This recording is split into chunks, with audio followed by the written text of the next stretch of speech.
This is Jacob here, and I'm gonna show you what PS2 games are, and I'll give you a little brief description about them. My first one is 007 Nightfire. This game it's actually a great game. It's somewhat difficult too when I get to the harder modes. A very fun multiplayer game. You can add bots, and when it comes, me and my buddy used to play this game all the time back in the day. Anyway, let's move on to the next game. Army Men, Sarge's Heroes 2. I don't think, well, if you owned the 64, I guarantee you owned Army Men, Sarge's Heroes. The second one made it on the 64, the PlayStation, and then later for the PlayStation 2. This game is somewhat, it's hard, it's rare as in hard to find, but not rare in price. It's worth maybe $10. um, it's very fun. It's a good multiplayer platform and a very difficult game. Anyway, next is God of War. I don't think that game needs an introduction at all. I think everyone knows it's a great game. Well, yeah. Anyway, God of War 2 is next. Once again, I don't think that game needs an introduction either. So, yeah, we'll just keep moving. Dynasty Warriors 5. Dynasty Warriors 5 is based back in feudal China, in I don't remember which era it was, but when I do my update, I'll make sure to do write a little more of a script for this. Yeah. Mega Man X Collection. This is somewhat of it's now like it only came out 5 years ago, but it's now considered a rare game because in price and finding because it has Mega Man X 1 through 6 on it. And they also, when you beat 4 of the games, you get Mega Man Battle and Chase, which was not that great of a Mega Man racing game. But still, it's great to have if you love the old Mega Mans. I would prefer to have the original console ones, to be honest. But I still bought this one just because I don't have any of them because I only get games when they have their boxes. And the Mega Man X's are pretty rare with their boxes. Anyway, let's move on. Mega Man X Command Mission. This game is a very fun game, but the problem is once you beat it, it's pretty much done. And if you like RPG and Mega Man, I think you'll like this game. And of course, all 3 of the characters are in a Mega Man, X, Zero, and Axel. And if you don't know who Axel is, then, well, he's in the next game I'm about to say, which is Mega Man X7. Mega Man X7 was a 3D style Mega Man game, and also a failure. It wasn't, like, it's a good, still fun game to play, but it was a very big failure, and I don't think they use that same 3D in Mega Man X8, which was a very great game. Anyway, they introduced Axel into this game. It's very hard, but very fun. If you like Mega Man games, I strongly suggest you buy it. Next is Rayman 2 Revolution. Now, this is a remake of Rayman 2 The Great Escape, one of my favorite games, to be honest, and it's not as good as the original. It's a very long game. I did beat it.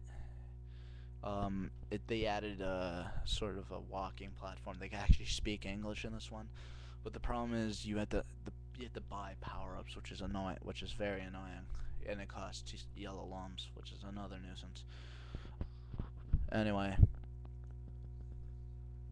next is Resident Evil 4. I don't think this game needs an introduction. This is a very fun game. Still haven't unlocked all the weapons.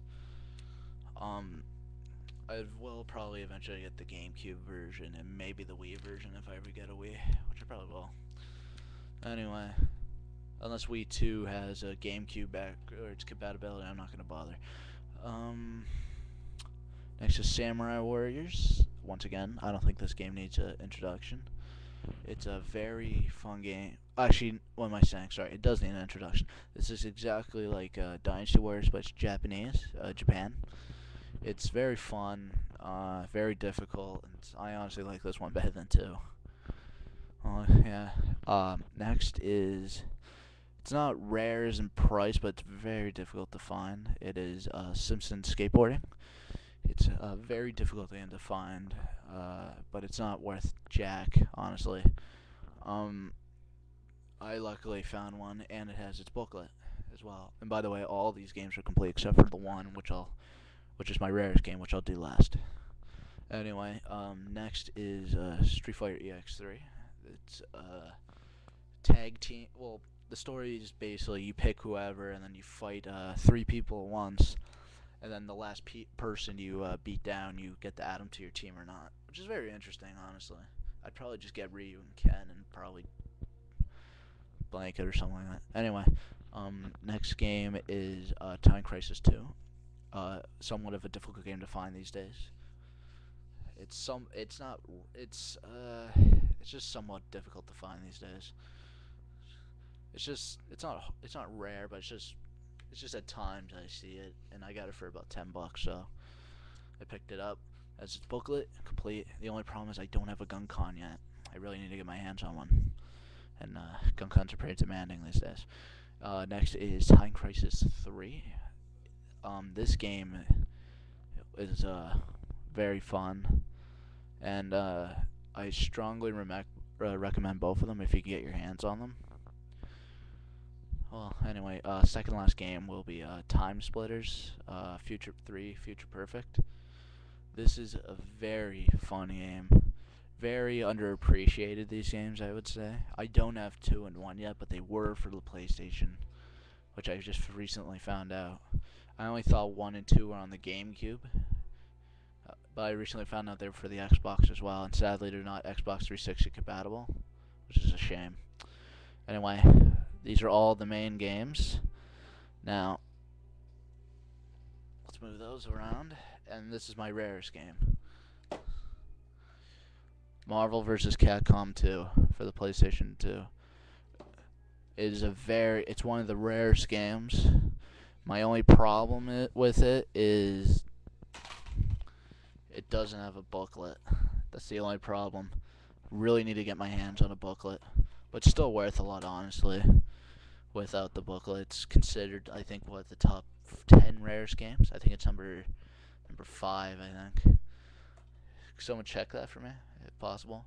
Rank me back. I think that's correct.